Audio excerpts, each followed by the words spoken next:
UN സഭയിലെ ഇസ്രായേലിന്റെ ഭീഷണി ഫലം കണ്ടില്ല. ഇറാൻ നേരിട്ട് ഇസ്രായേലിനെ ആക്രമിച്ചു. ഇസ്രായേലിനകത്ത് ഇറാൻ കൊടുങ്കാറ്റ് പെയ്യിച്ചു എന്നാണ് ചില മീഡിയകൾ ഈ വിഷയവുമായിട്ട് ബന്ധപ്പെട്ട് പ്രതികരിച്ചത്. ഏതാനും മാസങ്ങളായി സംഘർഷാവസ്ഥ മുറ്റിയിരിക്കുന്ന മിഡിൽ ഈസ്റ്റുമായിട്ട് ബന്ധപ്പെട്ട ഭാഗങ്ങളിൽ ഏറെക്കുറെ സൈലന്റ് ആയിട്ടാണ് ഇറാൻ പ്രവർത്തിച്ചത്. പ്രോക്സി യുദ്ധങ്ങൾ മാത്രം നടത്തി അതിന് പിന്തുണ നൽകുന്ന ഒരു പ്രവൃത്തിയിൽ നിന്ന് വ്യത്യസ്തമായി ഇസ്രായേൽ എന്ന് പറയുന്ന രാജ്യത്തെ നേരിട്ട് ആക്രമിക്കാൻ ധൈര്യം കാണിച്ചു എന്നുള്ളത് ലോകത്തെ ഞെട്ടിച്ച കാര്യമാണ്. പല കുറിയും പല ഘട്ടങ്ങളിലും ഇറാന് നേരെ പല തരത്തിലുള്ള ഭീഷണിയും അമേരിക്കയുടെ ഭാഗത്തുനിന്നും ഇസ്രായേലിന്റെ ഭാഗത്തുനിന്നും വന്നിട്ടുണ്ട്.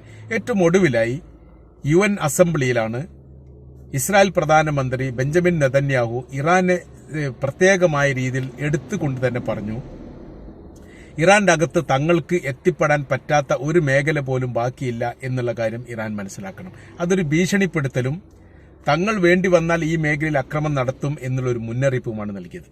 അതോടനുബന്ധിച്ച് തന്നെ മിഡിൽ ഈസ്റ്റിനും സമാനമായിരിക്കുന്ന ഒരു മുന്നറിയിപ്പാണ് നൽകിയത്. പറയുന്ന കാര്യം, മിഡിൽ ഈസ്റ്റിന്റെ മേഖലയിലും തങ്ങൾക്ക് എത്തിപ്പെടാൻ പറ്റാത്ത ഒരു മേഖലയില്ല എന്ന തരത്തിൽ. ഇതിന് വല്ലാതൊന്നും ശക്തമായിരിക്കുന്ന പ്രതികരണങ്ങൾ ഇറാന്റെ ഭാഗത്തുനിന്ന് UN സഭയിൽ ഉണ്ടായിട്ടില്ല എന്നുള്ളതും ലോകത്തെ അതിശയിപ്പിച്ചതാണ്. ഇത്തരം ഒരു വിഷയം ഉണ്ടാകുന്നതോടനുബന്ധിച്ച് ശക്തമായ രീതിയിൽ പ്രതികരിക്കുന്ന ഇറാനെ സംബന്ധിച്ചിടത്തോളം ഏറെക്കുറെ അവർ സൈലന്റ് ആയിരിക്കുന്ന രീതിയാണ് കാണാൻ വേണ്ടി പറ്റിയത്. എല്ലാ കാര്യത്തെക്കുറിച്ചും കൃത്യമായ രീതിയിൽ വിശകലനം ചെയ്തുകൊണ്ട് ഒരു ഭീഷണിയോ ഒരു മുന്നറിയിപ്പോ ഇല്ലാത്ത രീതിയിൽ ഇറാന്റെ പ്രസംഗം അവസാനിപ്പിക്കുകയായിരുന്നു. അതോടുകൂടി വലിയ രീതിയിലുള്ള വിഷയങ്ങളൊന്നും ഉണ്ടാവില്ല എന്നുള്ളതും ശക്തമായിരിക്കുന്ന മുന്നേറ്റമാണ് ഇസ്രായേൽ ഇപ്പോൾ വ്യത്യസ്ത ഭാഗങ്ങളിലൊക്കെ നടത്തിക്കൊണ്ടിരിക്കുന്നത് എന്നതിനാൽ ഇറാനെ സംബന്ധിച്ചിടത്തോളം അവർ വലിയ ഭയപ്പാടിലാണ് എന്ന് പോലും പടിഞ്ഞാറൻ മീഡിയകൾ ഈ വിഷയവുമായിട്ട് ബന്ധപ്പെട്ട് റിപ്പോർട്ടായിട്ട് പുറത്തുവിടുകയും ചെയ്തു. ലെബനാൻ ആ സമയത്ത് ഈ UN സഭയിൽ ഇസ്രായേലിന്റെ പ്രധാനമന്ത്രി പ്രസംഗം നടത്തുന്ന സമയത്ത് ലെബനാനിൽ രൂക്ഷമായിരിക്കുന്ന യുദ്ധം നടക്കുന്നു. അതിനോടനുബന്ധിച്ചാണ് ഹിസ്ബുള്ള തലവനായിരിക്കുന്ന നസറുള്ള അവിടെ കൊല്ലപ്പെടുന്നു. അതോടനുബന്ധിച്ച് തന്നെ 12-ലധികം പ്രധാന സൈനികരും കൊല്ലപ്പെട്ട വിവരം പുറത്തു വന്നു. പുറത്തു വന്ന് അതിനുശേഷമാണ് പിന്നെ കരയുദ്ധവുമായിട്ട് ബന്ധപ്പെട്ട് ഡസൻ കണക്കിന് അവരുടെ ആയുധ സംവിധാനങ്ങളും ടാങ്കറുകളും ലെബനാൻ ലക്ഷ്യമാക്കിയിട്ട് അതിർത്തി കടന്ന് പ്രവേശിച്ച വിവരങ്ങൾ പുറത്തു വന്നു. അതോടുകൂടി ലോകത്ത് വല്ലാത്ത രീതിയിൽ ഞെട്ടലും ഇസ്രായേൽ എന്ന് പറയുന്ന രാജ്യം ഒരു അതിശയിപ്പിക്കുന്ന രാജ്യമാണ് എന്നുള്ള വിലയിരുത്തലുമുണ്ടായി. അപ്പോൾ ഒരേ സമയത്ത് അവിടെ ഫലസ്തീനിൽ യുദ്ധം നടത്തുന്നു, അതുപോലെ തന്നെ ലെബനാനിൽ നടത്തുന്നു, ഹൂത്തികളുമായിട്ട് നേരിട്ട് ആക്രമണം നടത്തി അവരുടെ ഈ ചില ഏരിയകൾ കേന്ദ്രീകരിച്ചുകൊണ്ട് ആക്രമണം നടത്തിയ വിവരങ്ങളും സീപോർട്ട് കേന്ദ്രീകരിച്ച് ആക്രമിച്ച വിവരങ്ങളും പുറത്തു വന്നു. അപ്പോൾ 3 രാജ്യങ്ങളിൽ ഒരേ സമയത്ത് യുദ്ധം നടത്തുന്ന ശക്തരായിരിക്കുന്ന രാജ്യമായിട്ട് പടിഞ്ഞാറൻ മീഡിയകളൊക്കെ ഇതിനെ വിലയിരുത്തുന്നതോടനുബന്ധിച്ചാണ് ഇറാൻ ശക്തമായിരിക്കുന്ന ബാലിസ്റ്റിക് മിസൈൽ ആക്രമണം നടത്തിയ വിവരം പുറത്തു വന്നത്. 2 മണിക്കൂറോളം തുടർച്ചയായ രീതിയിൽ നിർത്താതെ ബാലിസ്റ്റിക് മിസൈൽ ആക്രമണം നടത്തി എന്നുള്ളതും 90% തങ്ങൾക്ക് ലക്ഷ്യം കൈവരിക്കാൻ സാധിച്ചു എന്ന് ഇറാൻ അവകാശപ്പെടുകയും ചെയ്തു. വല്ലാതൊന്നും പ്രതിരോധിക്കാൻ വേണ്ടി ഇസ്രായേലിന് സാധിച്ചിട്ടില്ല. അപ്രതീക്ഷിതമായിരുന്നു ആക്രമണം. കാരണം ഇത്തരമൊരു ആക്രമണം ലോകം പ്രതീക്ഷിച്ചതല്ല, ഇത്ര പെട്ടെന്ന് പ്രതീക്ഷിച്ചതല്ല. ഇറാനെ സംബന്ധിച്ചിടത്തോളം ഇറാന്റെ പരമോന്നത നേതാവ് തന്നെ വലിയ സുരക്ഷാ സംവിധാനങ്ങൾ ഒരുക്കിയിരിക്കുന്നു. അത് ലെബനാനിൽ വെച്ച് ഹിസ്ബുള്ള തലവൻ കൊല്ലപ്പെട്ടതോടനുബന്ധിച്ച് ഇറാന്റെ പ്രസിഡന്റ് തന്നെ വലിയ രീതിയിൽ സുരക്ഷ ഒരുക്കിയിരിക്കുന്നു എന്ന് പറയുന്നതിന്റെ അർത്ഥം അവർ ഇറാനെ സംബന്ധിച്ചിടത്തോളം വലിയ ഭയപ്പാടിലാണ് എന്ന തരത്തിൽ തന്നെയാണ്. എന്നാൽ അതിനൊക്കെ കവച്ചു വെച്ചുകൊണ്ടുള്ള ആക്രമണമാണ് ഉണ്ടായത് എന്ന് മാത്രമല്ല, ഇസ്രായേലിന്റെ പ്രധാന നഗരങ്ങളെ മുഴുവൻ കേന്ദ്രീകരിച്ചുകൊണ്ട് ആക്രമിച്ചു എന്നുള്ളതും അതിൽ ഇസ്രായേലിന്റെ സൈനിക മേഖലയും അവരുടെ രഹസ്യാന്വേഷണ മേഖലയും അവരുമായി ബന്ധപ്പെട്ട മൊസാദിന്റെ മേഖലയും എല്ലാം ഈ അക്രമത്തിൽ ഉൾപ്പെട്ടു എന്നുള്ളത് ആ രാജ്യത്തെ ഞെട്ടിപ്പിച്ച സംഭവമാണ്. ഇസ്രായേൽ അത് തിരിച്ചടിക്കുമെന്നൊക്കെ പറയുന്നുണ്ടെങ്കിൽ പോലും ഇറാൻ ഇപ്പോൾ പറയുന്ന കാര്യം, തങ്ങൾ ആക്രമിച്ചു കഴിഞ്ഞു, തങ്ങളുടെ ലക്ഷ്യം തങ്ങൾ കൈവരിച്ചു, തങ്ങൾ ആക്രമണം നിർത്തുകയും ചെയ്തു. ഇനിയൊരു ആക്രമണം ഇസ്രായേലിന്റെ ഭാഗത്ത് ഉണ്ടാവുകയാണെങ്കിൽ ഇതിനേക്കാൾ കഠിനമായിരിക്കുന്ന തിരിച്ചാക്രമണങ്ങളും മറുപടിയും ഉണ്ടാവും എന്ന് പറഞ്ഞതോടുകൂടി ഇസ്രായേലിനെ സംബന്ധിച്ചിടത്തോളം അവനും വലിയ ഭയപ്പാടിലാണ്. അമേരിക്കയെ സംബന്ധിച്ചിടത്തോളം ഇസ്രായേലിന് സംരക്ഷണം നൽകാൻ വേണ്ടി ലക്ഷക്കണക്കിന് ഡോളറുകൾ ഓരോരോ മാസാന്തം എന്ന് പറഞ്ഞതുപോലെ പ്രഖ്യാപിക്കുകയും അതിനനുസരിച്ചുള്ള യുദ്ധക്കപ്പലുകളും യുദ്ധസാമഗ്രികളും സംവിധാന കാര്യങ്ങളും ഒക്കെ കടൽ തീരത്തും മറ്റുള്ള ഭാഗങ്ങളും മെഡിറ്ററേനിയൻ കടലിലും ഇസ്രായേലിന് ചുറ്റപ്പെട്ട പ്രദേശങ്ങളിലൊക്കെ വിന്യസിക്കുകയും ചെയ്തത് മാസങ്ങൾക്ക് മുമ്പേ ഉണ്ടായിട്ടുണ്ട്. പിന്നീട് അത് ശക്തമാക്കിയത് ഹമാസിന്റെ നേതാവ് ഇറാനിൽ വെച്ച് കൊല്ലപ്പെട്ടതിന് ശേഷവും പിന്നീട് രണ്ടാം ഘട്ടത്തിൽ ലെബനാനിൽ വെച്ച് ഹിസ്ബുള്ള നേതാവ് കൊല്ലപ്പെട്ടതോടനുബന്ധിച്ച് ശക്തമാക്കുകയും ഇറാന്റെ ഭാഗത്തുനിന്ന് പ്രത്യാക്രമണം പ്രതീക്ഷിക്കുകയും ചെയ്തിരുന്നു. എന്നാൽ ഈ ഇസ്രായേലിന്റെ കനത്തമായിരിക്കുന്ന തിരിച്ചടിയോടനുബന്ധിച്ച് ഭയപ്പെട്ടിരിക്കുകയാണ് ഇറാൻ എന്ന തരത്തിലാണ് പിന്നീട് പ്രതികരണങ്ങളൊക്കെ വന്നത്. അപ്രതീക്ഷിതമായിട്ടാണ് ഈ അക്രമം ഉണ്ടായത്.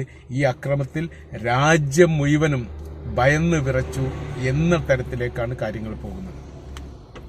ഇസ്രായേൽ എന്ന് പറയുന്ന രാജ്യം രൂപീകരിച്ച 1948 ശേഷം ഇതിന് സമാനമായിരിക്കുന്ന ഒരു അക്രമം മുമ്പ് ഉണ്ടായിട്ടില്ല എന്നുള്ളതാണ്. ഒരേ ഒരു രാജ്യം നേർക്കുനേരെ മുഖാമുഖം നിന്നുകൊണ്ട് ഇസ്രായേലിനെ ആക്രമിക്കുക എന്നുള്ള രീതി സാധാരണ ഇതിൽ ഉണ്ടാവാത്തതാണ്. അതിർത്തിയുമായിട്ട് ബന്ധപ്പെട്ട എല്ലാ വിഷയം 1948 ശേഷം അതിർത്തിയുമായിട്ട് ബന്ധപ്പെട്ട് പാലസ്തീനും ഇസ്രായേലും വിഷയങ്ങൾ ഉണ്ടാവുക സ്വാഭാവികപരമായ രീതിയിൽ അവിടെ ഉണ്ടാകുന്നതാണ്.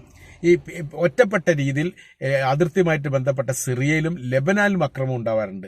ഈ സിറിയയെ സംബന്ധിച്ചിടത്തോളം അവർ വല്ലാത്ത രീതിയിലൊന്നും പ്രതികരിക്കാറില്ല. എന്നാൽ ലെബനാൻ അങ്ങനെയല്ല, 1-4 എന്ന രീതിയിൽ ശക്തമായിരിക്കുന്ന തിരിച്ചടി അവരുടെ ഭാഗത്തുനിന്ന് ഉണ്ടാവാറുണ്ട്.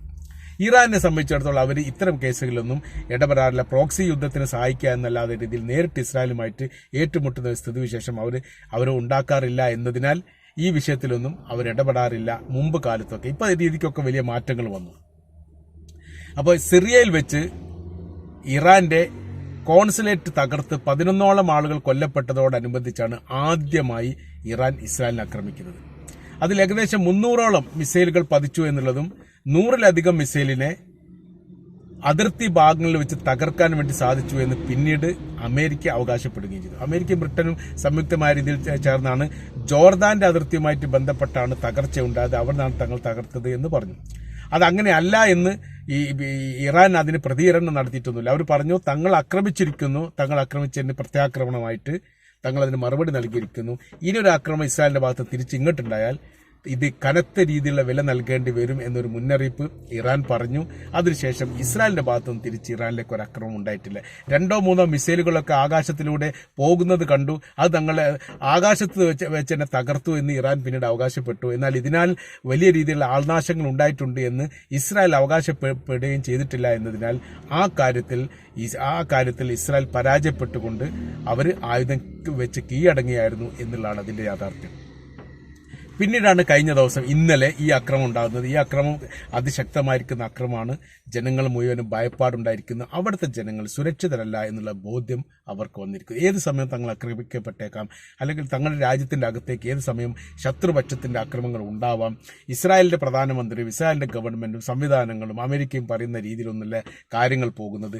കാര്യങ്ങൾ തങ്ങൾ ഭയപ്പാടിലും വലിയ രീതിയിൽ ഭയവികലരായിട്ട് നിൽക്കുകയാണ് എന്ന തരത്തിലേക്കാണ് ഇപ്പോൾ യഥാർത്ഥത്തിൽ കാര്യങ്ങൾ പോകുന്നത്. ഇസ്രായേലിന്റെ ഭാഗത്തുനിന്ന് ഈ വിഷയവുമായിട്ട് ബന്ധപ്പെട്ട ഒരു തിരിച്ചടിക്ക് സാധ്യത തീരെ കുറവാണ്. കാര്യമെന്ന് പറയുന്നത് ഇറാൻ ഒരുങ്ങി പുറപ്പെട്ടുകൊണ്ടുള്ള അക്രമത്തിന്റെ രീതിയാണ് ഇപ്പോൾ കാണാൻ വേണ്ടി സാധിച്ചത് എന്നാണ്. കാര്യം പല ഘട്ടങ്ങളിലും അമേരിക്ക മുന്നറിയിപ്പ് നൽകിയിട്ടുണ്ട് ഇറാന്. ആക്രമിച്ചാൽ തങ്ങൾ തിരിച്ചടിക്കും, അല്ലെങ്കിൽ ഇസ്രായേലിനെ സുരക്ഷിതമാക്കി നിർത്തുക എന്നുള്ളത് തങ്ങളുടെ അനിവാര്യമായിരിക്കുന്ന കാര്യമാണ്. അതുകൊണ്ട് ഇറാൻ ഇത്തരം അവിവേക കാര്യങ്ങൾ കാണിക്കരുത് എന്നൊക്കെ പറഞ്ഞ് പല തരത്തിൽ പറഞ്ഞിട്ടും അവിടെയൊക്കെ ഇറാൻ സൈലന്റ് ആയിരുന്നു. തിരിച്ച് യാതൊരു പ്രതികരണവും നടത്താത്ത രീതിയിലുള്ള പെട്ടെന്നുള്ളൊരു ആക്രമണമാണ് യഥാർത്ഥത്തിൽ ലോകത്തെ തന്നെ ഞെട്ടിച്ചിരിക്കുന്നത്. ഇസ്രായേലിനെ സംബന്ധിച്ചിടത്തോളം അവർക്ക് വലിയ രീതിയിൽ ആഘാതമാണ്. പരമാവധി അവരുടെ മേഖല അവർ ഉദ്ദേശിക്കുന്ന തരത്തിലൊക്കെ ഏറെക്കുറെ മുന്നേറിക്കൊണ്ടിരിക്കുന്ന സമയത്താണ് ഈ ഒരു ആക്രമണം ഉണ്ടായത് എന്നതിനാൽ ഇസ്രായേൽ ഇനി എങ്ങനെ മുന്നോട്ട് പോകും എന്ന കാര്യത്തിൽ ഭയപ്പാടാണ്. അതോടനുബന്ധിച്ച് തന്നെ ഈ അമേരിക്കയ്ക്ക് ഒരു മുന്നറിയിപ്പ് നൽകുന്ന രീതിയിലുള്ള ഒരു പ്രവൃത്തിയും ഇതിനോടനുബന്ധിച്ച് ഇറാൻ ചെയ്തിട്ടുണ്ട്. അവർ പറയുന്നു ഏതെങ്കിലും ഭാഗത്തുനിന്ന്, അതായത് ഗൾഫ് മേഖലയിൽ നിന്ന് ഏതെങ്കിലും തരത്തിൽ ഇറാന് നേരെ അമേരിക്കയുടെ ഭാഗത്ത് ആക്രമണം ഉണ്ടായാൽ ഇറാഖ് അടക്കമുള്ള അമേരിക്കയുടെ സൈനിക താവളത്തെ തങ്ങൾ ആക്രമിക്കുമെന്ന് ഇറാൻ മുന്നറിയിപ്പ് നൽകിയിരിക്കുന്നു എന്നതിനാൽ ആ ഭാഗത്തുനിന്ന് ഒരു അക്രമം അമേരിക്കയുടെ ഭാഗത്തുനിന്ന് ഇറാന്റെ നേരെ ഉണ്ടാവേണ്ട സാധ്യത തീരെ കുറവാണ്. സുരക്ഷ വളരെ പ്രധാനപ്പെട്ടത് മാത്രമല്ല, ഇറാഖിൽ തന്നെ മലീഷ്യകളും ഇറാഖ് സർക്കാരും പല ഘട്ടങ്ങളിലും ഇറാഖിൽ പ്രവർത്തിക്കുന്ന 2500ഓളം അമേരിക്കൻ സൈനികരോട് രാജ്യം വിട്ടുപോകാൻ പലതരത്തിൽ ആവശ്യപ്പെട്ടതാണ്.